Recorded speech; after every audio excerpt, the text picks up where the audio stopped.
Right, thank you everybody. I think we'll make a start. So I'd like to introduce our first speaker for this parallel session.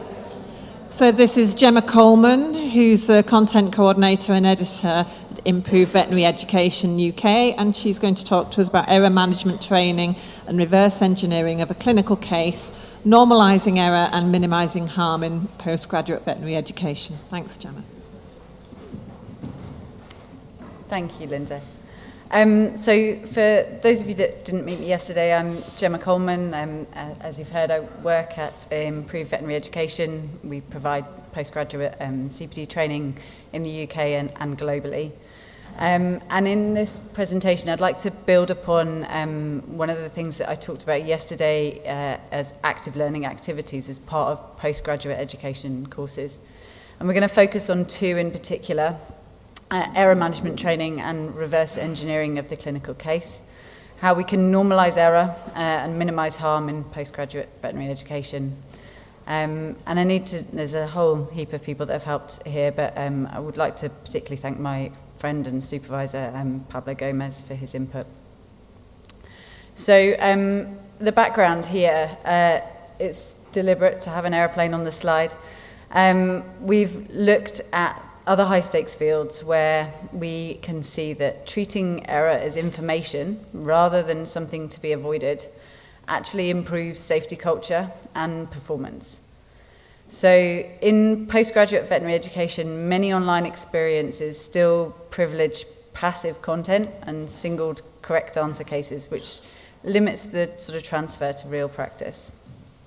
So throughout our programs, we want to highlight that error is inevitable, but harm is not. So the two active learning activities here that we're going to discuss are about how we transform learner perceptions around error and how that can improve surgeons and set us up for a lifetime of learning and to feel more comfortable examining our own practice, to look for the good and to look for the bad, and to grow from our experiences. So error management training reframes mistakes as catalysts for reflection, metacognition and resilience, whilst reverse engineering of a clinical case complements this by reconstructing the path from the final diagnosis right back to how we've made our decisions, exploring any biases that we've had, looking at the critical nodes that have determined the outcome, and suggesting alternative pathways that we could follow in the future. So together these cultivate a non-linear and very authentic clinical reasoning pathway, and we contain the risk approach in a safe learning environment, which is really important both in terms of psychological safety, which we've heard a lot about today and I think is fundamental, but also for the safety of our patients and their caregivers. There's a reason why pilots train in simulators and not in commercial airlines. So our aim is to develop and integrate two scalable, validated learning tools into postgraduate certificate programs to strengthen diagnostic reasoning, error literacy, professional resilience, and real-world transfer, whilst maintaining learner engagement in online formats. And as I said yesterday, we think learning should be fun. So these have been developed deliberately to be engaging and visually appealing. So I'm going to talk a little bit about each individually here. So in the EMT, we've got an activity where learners will work through deliberately ambiguous clinical scenarios where we expect them to make mistakes, and actually we encourage those mistakes to happen so that we can then reflect on them.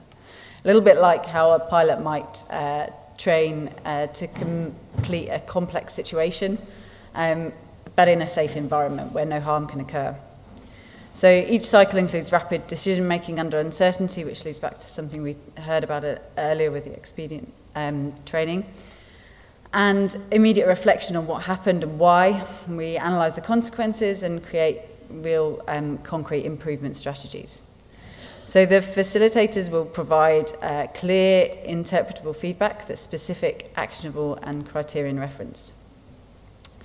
We're trying here to explicitly train emotional self-regulation and build tolerance to uncertainty, help identify personal cognitive biases, and target higher order learning by requiring learners to analyse decisions, evaluate trade-offs, and design better future outcomes and approaches. So in the reverse engineering of a clinical case, we give the learners the full diagnosis, the outcome. And these are authentic cases that are drawn from real-world examples. And the learners have to reconstruct the clinical reasoning that could have produced that outcome. They identify pivotal data, critical decision paths that maybe weren't taken, or discarded differentials, and potential errors.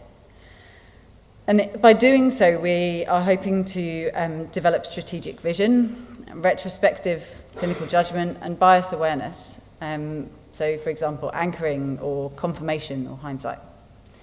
And by modelling how clinicians actually think, which is often, let's face it, quite messy, iterative, contingent, this aligns with the demands of real practice and sharpens clinical intuition through reflective reconstruction.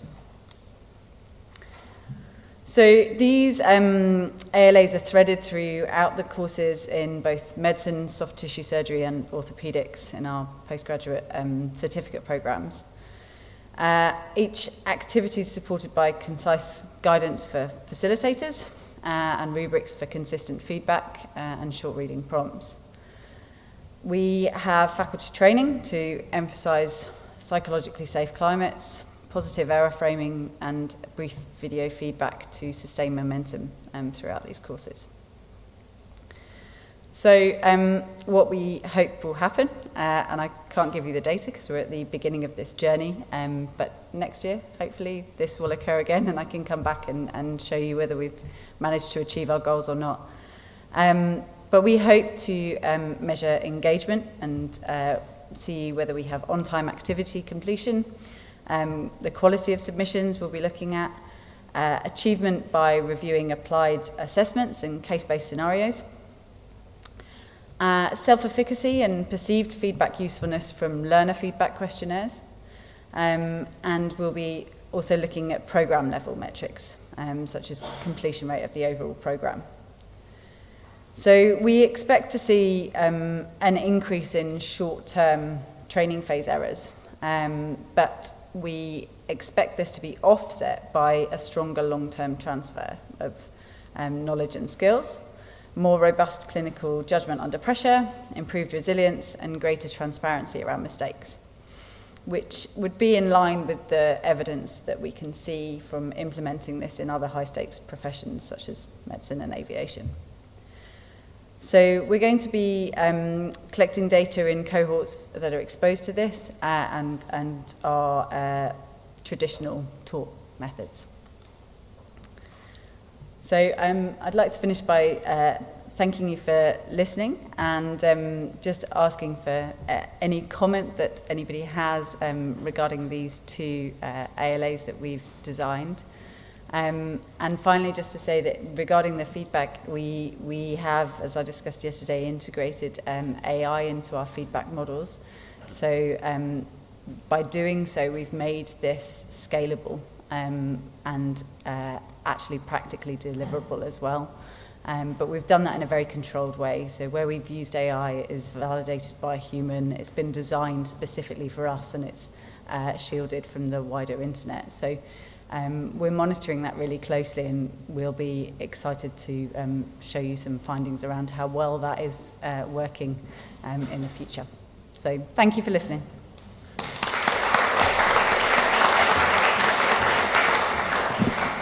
Thanks, Gemma. Already. Yeah. Thank you so much. This is lovely. I think it's also very useful. But for me, as a clinical educator, I don't have skills to teach people how to cope with problems. I can explain them the pattern that led them to it, but you are including a lot of psychological skills that if I would be teaching in your program, I wouldn't know how. Yeah, and I think that's a really fair comment. So when we've designed these activities and the feedback around it, we've worked with psychologists on how we integrate that and do it safely. So we're not only working with people who are subject matter experts and can validate the actual content and traditional material, but also how that is framed as part of these activities. Yeah. Okay, so that's good. And then maybe as a comment, if something that helps you, there is a researcher at University of Glasgow, Luis Santos, that works on second victim effects, and he has collected quite a lot of data that maybe would be useful for you for the program. Yeah, thank you, yes.